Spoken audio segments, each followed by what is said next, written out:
Artificial intelligence tools are increasingly being used in city planning, helping planners analyze data and design better community spaces. A new exhibition by the Urban Redevelopment Authority highlights how these tools can shape how the city is planned, built, and managed. One of the tools focuses on making roads safer, using AI to detect unsafe parking behaviour. Another helps to pinpoint locations along walkways where falls may be more likely, helping planners create safer and more accessible spaces for seniors. Such tools allow city planners to make more targeted interventions. Urban planning is dynamic. We're constantly having to adapt to an aging population, to the new ways of working in a post-pandemic world, and to climate change.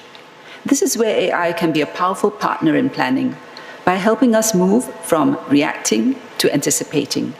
This means we can intervene earlier, allocate resources more precisely, and design policies with greater confidence in their downstream efficacy.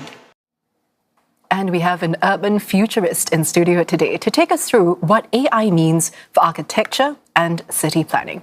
Prof Jason Pomeroy, who's founder of Pomeroy Studios, joins us now. Professor, great to have you in the studio. Pleasure to be back.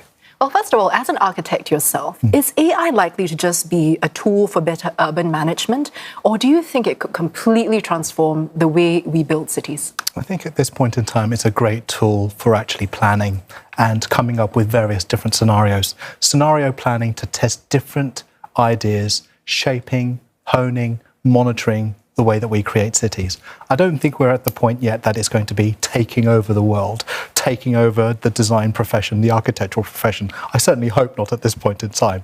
But ultimately, we need to bear in mind that AI is a bit like a young child. It needs to be shaped. It needs to be honed. It needs respectable parents to actually coax and cajole it to do the right thing. And at this point in time, it's still in the infancy of it helping shape the built environment. Yeah, so then the question is, how then do we shape these programs, right? These AI programs to create more holistic, better built environments for us? How do you start? The key is big data and ensuring that the data is the right data. As we see, if we go on to, say, ChatGPT or Gemini, we enter in commands.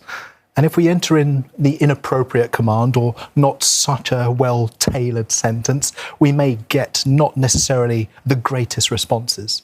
So we need to be sure that what the data we're using is good quality data that is actually going to be allowing us to then create better outcomes and better built environments. So let's start with the data and not try and rely too much on how AI is going to be changing the world when it comes to design. If we have the data in place, we can use that as the foundations to make better decisions.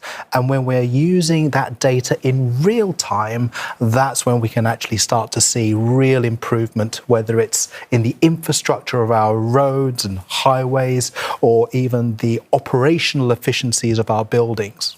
And speaking of a better environment, so applying what you've just said, the data is really important, on the fly, being able to make corrections to the programs. In real time. How then do you apply that to make a more inclusive built environment for cities, for seniors, for people who have mobility issues, for example? I'm a real advocate for the fact that data has to mobilise everyone, from the 7-year-old child all the way through to the 70-year-old grandparent. If the data or the technology is not at their fingertips and is usable, then it's pointless. So what we need to ensure is that the data platforms are accessible to all. And actually, it's the liberation of that data that can be effectively levelling the playing field so that it is good and it's inclusive for the seniors and for the youngsters.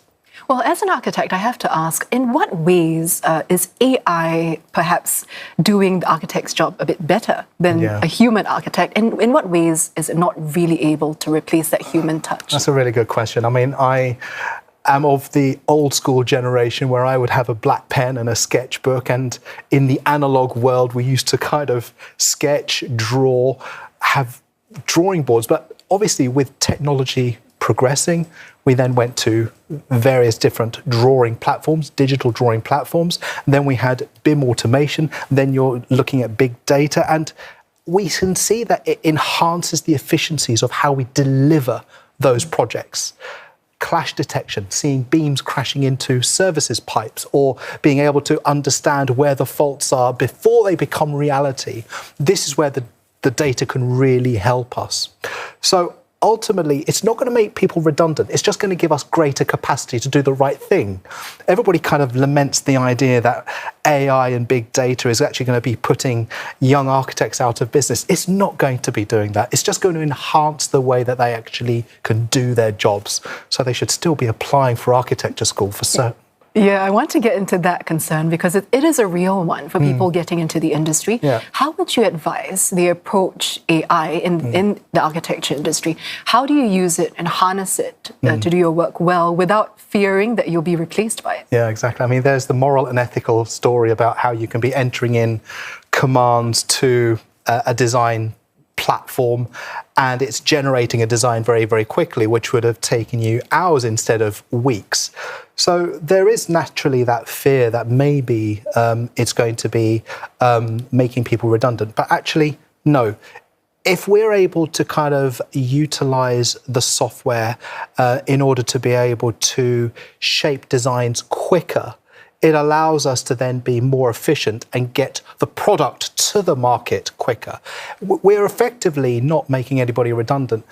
In the 19th century, when they created new machines to manufacture goods, people were lamenting that it was the end of the world, the fact that the machines are taking over. We're having those same arguments 150 to 200 years on, thinking that AI is going to do the same. No, it's creating more jobs, it's creating more capacity. We're going to be able to do things quicker, more efficiently, and probably for the betterment of civil society as well as the built environment. Yeah, it's how open and how quickly you're able to take on those skills. Exactly. Well, Professor, thank you so much for coming in today and sharing your insights with us. Pleasure. I've been chatting with Prof Jason Pomeroy there, helping us understand city planning for the future.